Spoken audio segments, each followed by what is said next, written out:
자, 이제 국민의힘의 그 나경원, 우재준 의원이 어제 노동개혁 토론회를 이제 국회에서 열었습니다. 그런데 국민의힘 의원 한 60여 명이 이 참석을 했습니다. 이유는 김문수 고용노동부 장관이 기조연설을 했거든요. 지난번에 오세훈 서울시장 개헌 토론회에 48명이 모여서 화제였는데 이번엔 그보다 좀 많았습니다. 자, 나경원 의원은 역시 1등인 분이 오셔서 그런 것 같다. 좀 김 장관을 또 띄웠습니다. 이제 토론회 직후 김 장관은 사실 탄핵 국면에서 이제 이 대선 행보 관련해서 말을 줄였던 그런 모습을 보였는데 어제는 30분 넘게 질문을 다 받더라고요. 그래서 범보수 1위를 기록적인 이유를 묻자 결국 우리 사회 쏠림 현상이 대한민국을 매우 불행하게 할 수 있다는 걱정과 우려가 반영된 것 같다. 가슴 아프다. 이런 또 얘기를 했고요. 확장성이 부족하다는 지적에는 나는 대한민국 밑바닥부터 시작한 사람이다. 공장을 7년 다녔고 민주화 과정에서 감옥만 2번 다녀왔다. 부천 소사에서 어렵다는 국회의원 3번 했고 경기도지사도 2번 했다. 약자를 보살피는 게 공직자의 첫 번째 직분임을 잊지 않고 살아왔다라고 했습니다. 그리고 이승만과 박정희가 진짜 진보다 또 이런 얘기까지 했어요. 어떻게 보세요? 우리 설주환 변호사는 어떻게 봤습니까? 대선에 지금 나갈 마음이 서서히 굳어져 가고 있구나. 굳어지고 가고 있는 게 아니라 굳어진 거 아닌가요?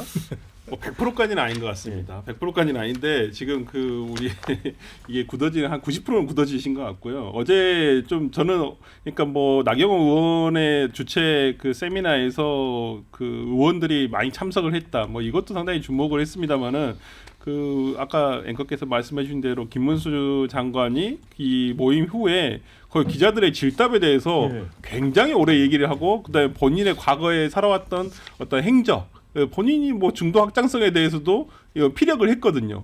자기가 있다. 오히려 노동자 출신으로서 정말 저 밑바닥부터 다 모든 걸 경험해 와서 지금까지의 어떤 이런 모습 그리고 국민을 행복하게 하는 모습이 공직자의 뭐 참모습 아니겠느냐 뭐 이런 말씀하셔가지고 저 어제 보면서 김문수 장관 제가 이제까지 알고 있는 김문수 장관과의 워딩이 너무 참 이렇게 차이가 있어서 저 정도면 정상이신데 약간 기존에는 조금 좀 쏠리는 발언이 이념적으로 좀 이렇게 편향된 발언이 저는 개인적으로 있었다고 생각을 했는데 어제 본 모습만으로는 뭐 굉장히 뭐 지극히 보수 정당에서의 후보로서 나와도 손색이 없을 만큼의 저는 발언이었다고 생각을 하고요. 저 서서히 준비를 하고 계시고 혼자 준비하시는 것 같지는 않습니다. 보니까 국민의힘 내부에서도 김문수 장관에 대해서도 어느 정도 후보로서 준비를 하고 있는 것은 아닌가, 세력이 형성되는 건 아닌가라는 생각이 들어서 기존에 저는 이게 김문수 장관이 실제 국민의힘 후보가 될 수도 있겠다. 조금 그런 생각이 들더라고요. 어제만큼 좀 그런 생각이 들어서 이재명 대표가 되게 좋아하시겠구나 속으로 그런 생각이 들었습니다. 오늘 나온 그 MBS 여론조사 방금 들어왔는데 차기 대권 관련해서 지금 이재명 대표가 31%, 지금 여권에서는 김문수 장관이 10%가 나왔습니다. 예. 근데 그 조사 MBS 조사를 좀 자세히 뜯어보면 저는 계속 MBS 조사와 갤럽 조사, 그러니까 직접 면접으로 물어보고 답하는 사람이 물어보고 답하는 그런 조사가 제일 전 중요하다고 봅니다. 왜냐하면 ARS 조사는 사실은 표집될 가능성이 높습니다. 강성지지층이. 근데 일관된 흐름은 김문수 장관과 오세훈 시장의 격차가 점점 줄고 있습니다. 국민의힘 지지층에서요. 국민의힘 지지층과 보수 지지층 또 무당층에서는 일관되게 좁혀지고 있다. 즉 김문수 효과가 처음에 이제 김문수 장관이 후보로 거론이 됐을 때는 많은 분들이 오히려 신선하다고 느꼈을 수 있어요. 그동안 좀 약간 기억 속에서 잊혀져 있던 분인데 그런 반짝 효과가 있었습니다만 점점 약간 좀 보수층도 상당히 좀 이성적으로 또 상식적으로 생각을 했을 때 과연 누가 이재명 대표를 이길 수 있을 것인가, 확장성의 문제에서는 점점점 이렇게 좌표가 중도로 찍히고 있다. 저는 그런 패턴이 보이고요.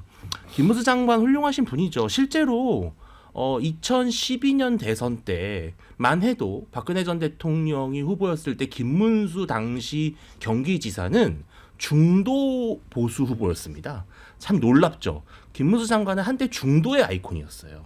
예, 그래서 상당히 확장성이 있고 노동자 출신 그런 분 있었는데 이분이 이제 2018년 서울시장 선거를 나왔다가 이제 패배하고 그 이후로 이제 계속해서 정광훈 목사 쪽이랑 이 정치적 행보를 좀 해왔거든요. 저는 그런 부분들이 너무나 큰 리스크라서 지금은 이제 이 탄핵 심판을 앞두고 많은 강성 보수 지지층들이 결집돼 있고 대통령이 살아 돌아왔으면 좋겠다. 탄핵 심판에서 생존했으면 좋겠다. 이런 염원이 김문수 장관에게 좀 투영이 되는 게 있는 것 같아요. 그런데 탄핵이 딱 인용만이 된다면 인용이 되는 순간에는 상당히 이제 다음 대선으로 좀 관심이 옮겨갈 것이고 그때부터는 이제 그 김문수 장관이 뭐 정광훈 목사라든지 이런 상당히 좀 강성 아주 과격한 발언들 이러한 것들이 나오기 시작을 하면 좀 많은 분들이 우려할 것이고 그런데 제가 봤을 때는 이재명 대표가 가장 원하는 후보는 김문수 장관이다 이렇게 말씀을 드리겠습니다. 네, 댓글에 이런 게 있습니다. 나는 김문수 장관 119 장난 전화밖에 기억이 안 나. 이런 의견 주셨고요. 자, 치열하게 노동운동을 한 사람이다. 삶의 궤적은 대단한 사람인데 몇몇 발언 때문에 이상하게 비친 듯. 이런 의견 있습니다. 명태균으로부터 자유로운 국힘 후보자는 김문수, 한동훈 두 명뿐인가. 이런 의견 드렸습니다. 두 분에게는 1분 남짓에 짧게 의견을 드릴 수밖에 없습니다. 김문수 장관의 정체성이 굉장히 중요하다고 보는데요. 일반적으로 얘기하면 이제 극좌에서 극우까지 간 사람이고 물론 이제 중도를 거치기는 했죠. 노동운동가에서 민주당 거쳐서 YS 영입해가지고 지금까지 왔는데 본인이 진실한 사람이라고 했는데 이 진정성이 굉장히 좀 의심받을 것 같아요. 왜냐?